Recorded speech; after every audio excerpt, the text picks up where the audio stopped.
Welcome back to Worth Weekly News. Hit that subscribe button. This week, like I've been saying, the Chronicles of War event started up. We've already seen 2 days go by, and like the year before and the one before that, it's the same event. 4 vehicles, 2 planes, 2 tanks. You could do the same tasks for a month and then you get them. They changed a few things. The tasks are the same as last year. You might as well just go watch my video I made last year. The vehicles, they're pretty interesting. The first one, the T-18E2, an 8-wheeled armored car armed with a 57mm cannon. I'm a bit confused on whether this is going to be British or US, as it was designed and built by the US, but it was used by the British. Only very lightly though, and it might have been just the regular T-18, not the E2. Speaking of which, it'd be nice to see that in game, I guess. People have been saying that they wanted armored cars in game, but not as event vehicles. They never implied event vehicles. Whatever. I'm leaning towards this one being American because it has an APHE shell, and we know how the British were concerned about those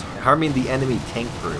The other tank is the Lorraine Octomore 155mm MLE 50. It's a casemate tank destroyer with an 155mm howitzer on the Lorraine T40 chassis. This sounds really cool. Big gun on a nice chassis, probably not a lot of armor. Has an additional 20mm cannon. From what I've heard, this is just hearsay, it only has HE shells. Now of course they're 40kg 155mm HE shells, but at the end of the day it's only an HE shell. I'm thinking it's gonna be around 4 point something. We're gonna have to wait and see. The TANDEM-MAI. It looks like a aircraft designer had a stroke while drawing an SU-2. It's a very interesting aircraft. I'm happy to see it in game, though I'm concerned on how it's going to perform, knowing it was made in the late 30s. And apparently it could carry bombs, but not very many. And finally, the Wasteland Whirlwind. I think Gaijin forgot that they already added that in game. But seriously, I think this is just a different variant that could carry bombs. I haven't checked out the original variant either though, so. And how do you get these vehicles? You do the same thing you did last year, though they've increased the price if you want to pay through it. Honestly, I would like to see these changed up a bit.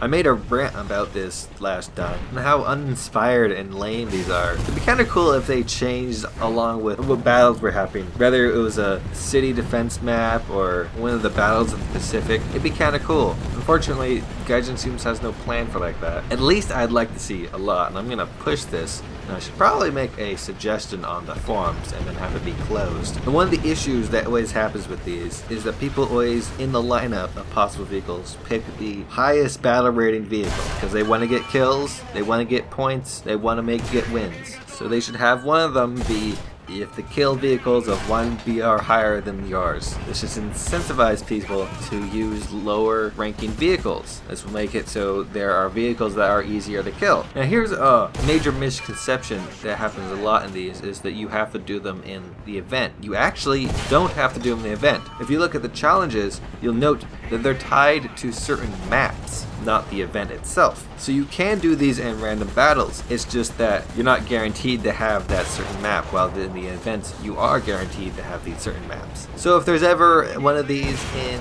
Abandoned Factory, blammo, just play rank 3 or higher. Abandoned Factory all the time for some reason. Also on these events, they seem to have started the war a little late. Last I remember it started in 1939, not 1941. Perhaps it's the Chronicles of the Great Patriotic War? Yeah, gotta change that name, Gaijin. But there also is ground battles for Japan. It's nice to see some Japanese tank representation. I wish it was more grand than like cluster of events on some day that you have to do the same thing over and over again. Along with the usual blandness, they changed up the global awards, and now it's very complicated.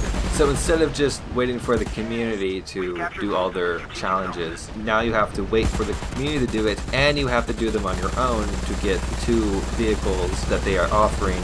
The Matilda Mark II with F96 and the PV2 Harpoon, which many people already have. At 50,000 done, if you've completed any of the special objectives, you'll get a 77% RP boost for 7 battles. At 125,000 done, and you have completed 3 special objectives for 1 vehicle class. Oh yeah, they broke it up into 2 different vehicle classes. You get the Beretta Model 38 With 250,000 objectives done, and you individually have completed 5 of an individual vehicle class, you get a camouflage for the Matilda and the PV2, which would be really strange if you don't have the PV2 or Matilda Mark II. Though I will say that I'm pretty sure you can sell these on the marketplace if you have access to the marketplace, which PS4 players, DDM users, and maybe others don't have access to.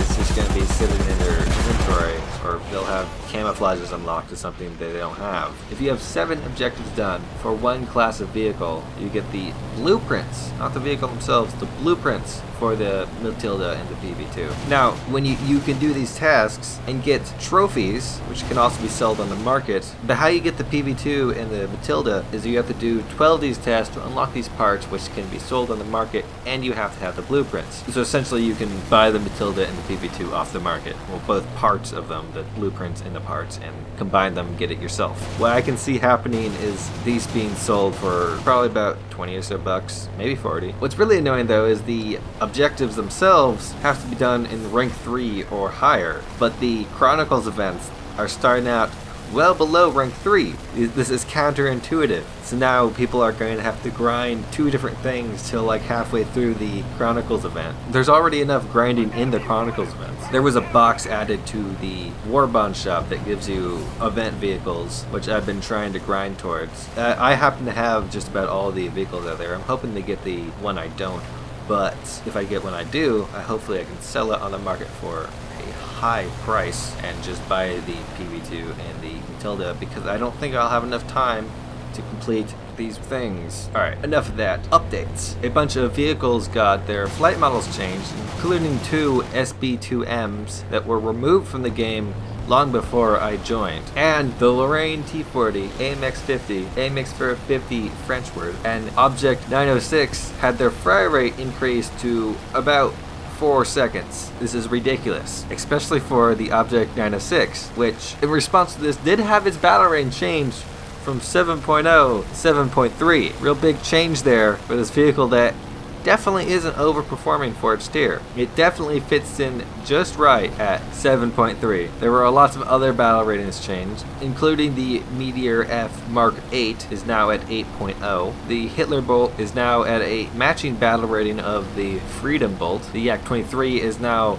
at 7.7. Some still say that's too low. And the Stuart email swapped places with the Waffensteiger, Sturmmill now being at 5.3, and can lol pen jumbos. Kamikaze aircraft and AB has been fixed finally. The enduring confrontation changes that I talked about were also added, and the obvious exploit on Berlin has been fixed simply by putting tank traps there, although I've heard that you can still get past them easily. And finally, there was a naval test this weekend. I won't be showing you any footage of that because it ran terribly for me. There was also the Type 143 Albatross. It seems the way they've gotten around its missiles are just to not put them in there. So you just got empty missile racks. A lot of people seem to think that it should have its missiles. I 100% disagree, because there wouldn't be much gameplay there besides pressing buttons. But perhaps that's for another video and another time. Anyways, thanks for watching. Have a nice day. If you liked this video, hit that like button. Didn't like the video, hit the like button anyways. If you want to see more, subscribe. I make these every weekend. I make random videos throughout the week. I already told you have a nice day. I'm gonna tell you again. Have a nice day.